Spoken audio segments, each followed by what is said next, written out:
నోట్ల రద్దుతో దేశ ప్రజలు ఇబ్బందులు పడుతున్నారు. డిమానిటైజేషన్ తో దేశంలో కొన్ని రంగాలు కొలాప్స్ అయ్యాయి. ఇలాంటి టైంలో సామాన్యుడిపై మరో బాంబ్ పడబోతోంది. పెట్రోల్, డీజిల్ రేట్లు పెరగబోతున్నాయి. ఆయిల్ ఉత్పత్తి తగ్గించాలని ఒపెక్ కంట్రీస్ నిర్ణయించాయి. దాంతో దేశంలో పెట్రోల్, డీజిల్ రేట్లు పెరిగే అవకాశం ఉంది.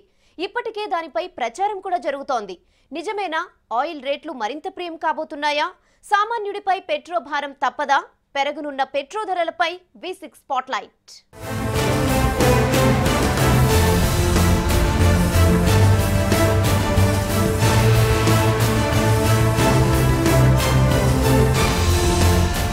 అంతర్జాతీయంగా పెట్రో రేట్లు మరోసారి పెరగబోతున్నాయి. $60లను రీచ్ కాబోతోంది బ్యారెల్ క్రూడ్ ఆయిల్ ధర. ఓపెక్ కంట్రీస్ డెసిషన్తో ఆయిల్ రేట్లు హాట్ టాపిక్ గా మారాయి. కొత్త సంవత్సరంలో బ్యాడ్ న్యూస్ తో జిందగీ షురూ చేయాల్సిన పరిస్థితి. అంతర్జాతీయంగా చమురు ధరలు పెరిగితే మన దేశంలో లీటర్ పెట్రోల్ ధర 80కి, లీటర్ డీజిల్ ధర 68 రూపాయలకు చేరుతుందని అంచనా.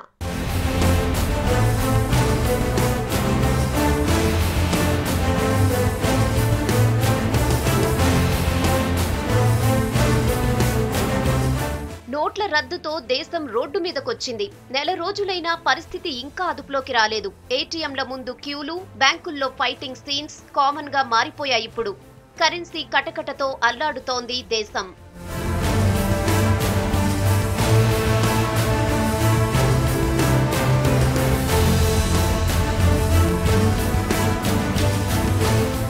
దేశం క్లిష్ట పరిస్థితుల్లో ఉన్న టైంలో సామాన్యుడు మరో సవాల్కు సిద్ధమవ్వాల్సి ఉంది. ఓపెక్ దేశాల నిర్ణయంతో సామాన్యుడిపై మరో భారం తప్పదంటున్నారు నిపుణులు.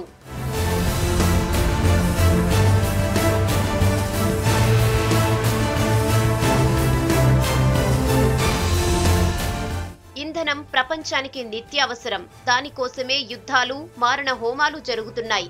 ఒక్క మాటలో చెప్పాలంటే ప్రపంచం క్రూడ్ ఆయిల్ చుట్టే తిరుగుతోంది. అదే మన ఆర్థిక వ్యవస్థకు మూలం, దేశ ప్రగతికి ఆధారం. ఎగుమతులకు, దిగుమతులకు అన్నింటికీ సర్వాంతర్యామి చమురే.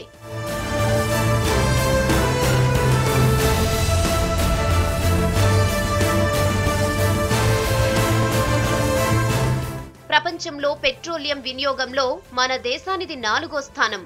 మన ఆర్థిక వ్యవస్థ పెట్రోలియం చుట్టే తిరుగుతోంది. ఇది అందరూ అంగీకరించే వాస్తవం. ఆయిల్ కు, నిత్యావసర ధరలకు ఉండే లింక్ తెలిసిందేగా.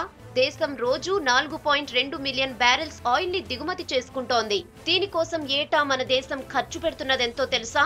సుమారు $113 బిలియన్ పైనే. మన కరెన్సీలో చెప్పాలంటే అటూ ఇటూగా 8 లక్షల కోట్లు. దిగుమతుల్లో 45% క్రూడ్ ఆయిల్ కే సమర్పించుకుంటోంది దేశం.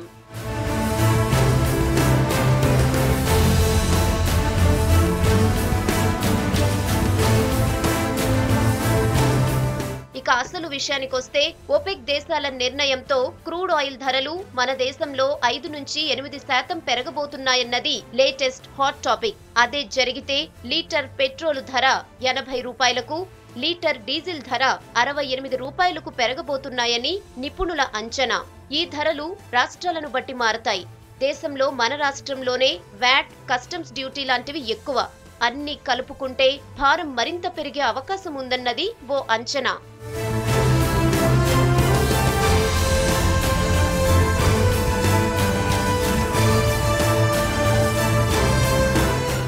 ఇప్పటికే నోట్ల రద్దుతో సామాన్యుడికి ఊపిరి ఆడట్లేదు. ఇలాంటి టైంలో ఆయిల్ ధరలు పెరిగితే ఈ ఊహే భరించే స్థితిలో లేరు జనం. కారణం, పెట్రోల్, డీజిల్ తో ముడిపడి సామాన్యుడి బతుకు బండి సాగుతుంది. అవి పెరిగితే నిత్యావసర సరుకుల దగ్గర నుంచి ప్రతిదీ పెరిగే అవకాశం ఉంటుంది. అదే ఇప్పుడు సామాన్యుడిని మరింత భయపెడుతోంది.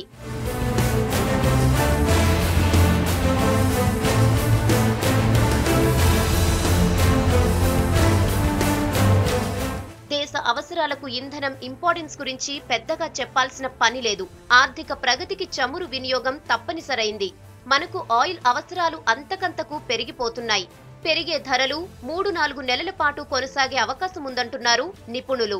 ఈ నెల నుంచి పెరిగే ధరలు అమల్లోకి రావచ్చంటున్నారు. వచ్చే ఏడాది ఫస్ట్ క్వార్టర్ మొత్తంలో సామాన్యుడిపై పెట్రో భారం భారీగా పడే అవకాశం ఉందంటున్నారు.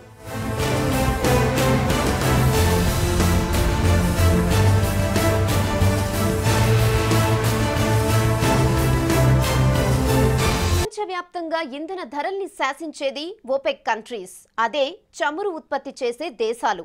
గత కొన్నేళ్లుగా ఉత్పత్తికి డిమాండ్కు మధ్య తేడా భారీగా పెరిగింది. దాంతో అంతర్జాతీయంగా చమురు ధరలు పతనమయ్యాయి. రేట్లు పతనమవడంతో చమురు ఉత్పత్తి సంస్థలే కాదు, సౌదీ లాంటి ఉత్పత్తి చేసే దేశాలు కూడా దివాళా తీశాయి. అందుకే ఆయిల్ మార్కెట్ను బ్యాలెన్స్ చేసేందుకు చమురు ఉత్పత్తిని తగ్గించాలని నిర్ణయించాయి. ఇంతకీ ఓపెక్ దేశాల నిర్ణయాలేంటి? ఇంధన ఉత్పత్తి తగ్గిస్తే మనకెందుకు భారం? డిమాండ్ సప్లై సూత్రం గురించి అందరికీ తెలిసిందే. డిమాండ్ సప్లైని బట్టి రేటు డిసైడ్ అవుతుంది. అది ఆర్థిక సూత్రం. అదే మన దేశంలో ఇంధన ధరల్ని నిర్ణయిస్తోంది. దేశానికి అత్యవసరమైన చమురు పెరిగితే దేశీయంగా పెట్రోల్ ధర 80, డీజిల్ ధర 68కి టచ్ అవుతుందని అంచనా వేసింది క్రిస్టల్ రిపోర్ట్.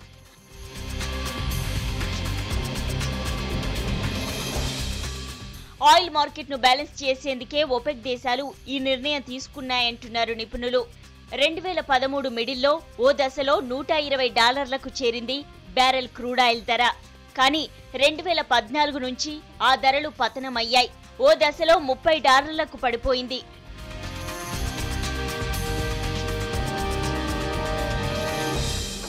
డిమాండ్కు తగ్గట్టు సప్లై ఉన్నా రేట్లు పడిపోవడంతో సౌదీ అరేబియా లాంటి చమురు ఉత్పత్తి దేశాలు దివాలా తీశాయి. దాంతో 2 ఏళ్లుగా ఓపెక్ దేశాల మధ్య ఉత్పత్తి ధరల మధ్య బ్యాలెన్స్ కోసం ప్రయత్నించాయి. ఇప్పుడు అది అమలవబోతోంది.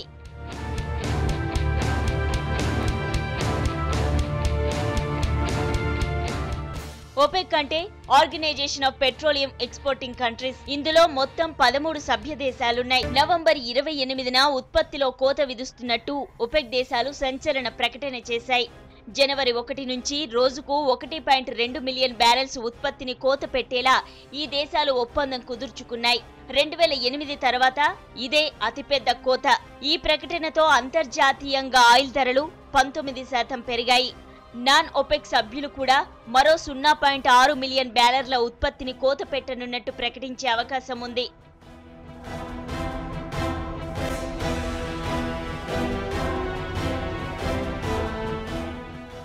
నిజానికి ఈ కోత చాలా తక్కువే. అయినా ఓపెక్ కంట్రీస్ అన్ని ఒక్కతాటిపైకి రావడంతో రేట్లు ఒక్కసారిగా జంప్ కాబోతున్నాయి. ప్రస్తుతం $50 దగ్గరున్న బ్యారెల్ ముడి చమురు ధర త్వరలో $60లకు చేరే అవకాశం ఉందని అంచనా వేస్తున్నారు నిపుణులు.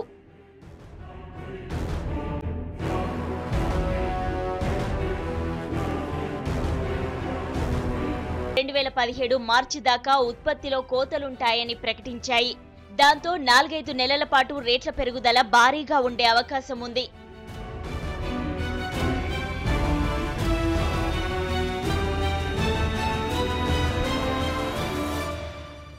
పెరిగే ధరలు వాహనదారుల జేబులకు చిల్లు పెట్టినా ప్రభుత్వ రంగంలోని ఆయిల్ కంపెనీలకు మాత్రం భారీ లాభాలొచ్చే అవకాశం ఉందని $6 నుంచి $7లకు చేరొచ్చని తెలిపింది. వచ్చే ఏడాది ప్రారంభం నుంచి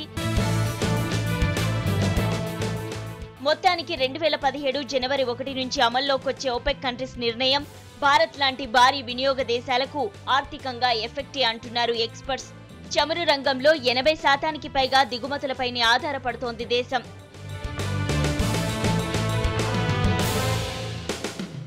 రేట్లు పెరిగాయని రోజువారీ ఇంధన వినియోగాన్ని దేశం తగ్గించుకోలేదు. అలాగని ప్రభుత్వం సబ్సిడీలు ఇవ్వదు. దాంతో సామాన్యుడిపైనే భారం తప్పదంటున్నారు.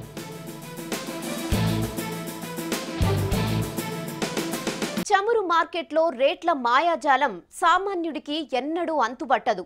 అంతర్జాతీయంగా బ్యారెల్ ధర తగ్గినా మన దగ్గర తగ్గించరు. అదే ఇంటర్నేషనల్ మార్కెట్లో పెరిగితే మాత్రం మనకు బాధుడు తప్పదు.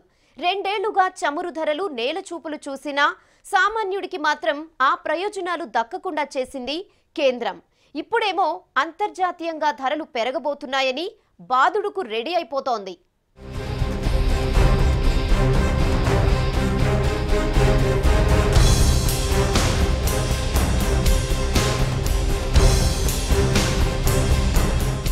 అవినీతి వ్యతిరేక ఉద్యమం, నిర్భయ ఉద్యమం, బ్లాక్ మనీ వ్యతిరేక ఉద్యమం, కరెంటు రేట్ల తగ్గింపు ఉద్యమం, ఇలా ఉద్యమాలు ఎన్నో వచ్చాయి. ముందు ముందు పెట్రోల్ రేట్లపై ఉద్యమాలు వస్తాయేమో. ప్రభుత్వం జనాన్ని అంతలా మభ్యపెడుతోందన్న ఆరోపణలు వస్తున్నాయి. మరి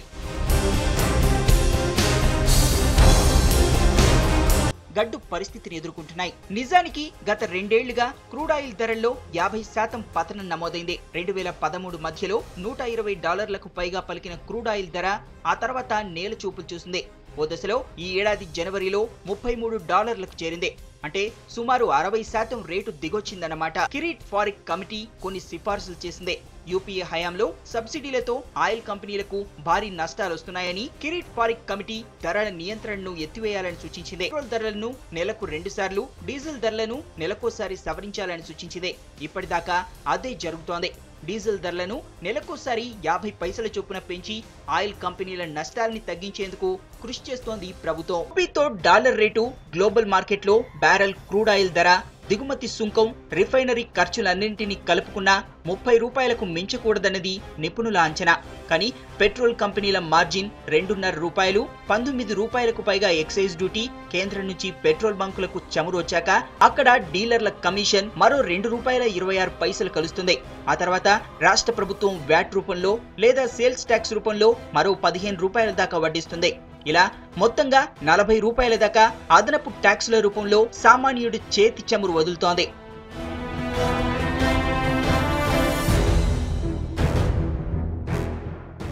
ఎక్కడిదాకనో ఎందుకు గత ఏడాదిన్నర కాలంలో ఎక్సైజ్ డ్యూటీ రూపంలో కేంద్ర ప్రభుత్వం సుమారు 10 నుంచి ₹13 వసూలు చేసింది. అది లీటర్ పైన. లీటర్ పెట్రోల్ ధర ₹2 మించి తగ్గిన ప్రతిసారి ఎక్సైజ్ డ్యూటీ పేరుతో ₹2 వడ్డిస్తూ పోయింది. ఆ లెక్కన కేంద్రం ఖజానాకు వేల కోట్లు జమయ్యాయి. సామాన్యుడికి మాత్రం చిప్పే మిగిలింది. నిజానికి తగ్గిన ధరలు దేశ ప్రజల ప్రయోజనాల కోసం ఉపయోగించాలి. కానీ ప్రైవేట్ కంపెనీల ప్రయోజనాల కోసం మరి టోల్ గేట్ల రూపంలో జనం టోలు వలుస్తున్న ప్రైవేట్ కంపెనీల సంగతేంటి? ఏళ్ల పాటు రహదారుల నిర్వహణ పేరుతో కోట్లు పోగేసుకుంటున్న ప్రైవేట్ కంపెనీలకు ఎందుకు ఆ డబ్బులు కేటాయించడం? దీనిపై కేంద్రం సమాధానం చెప్పాలంటున్నారు జనం.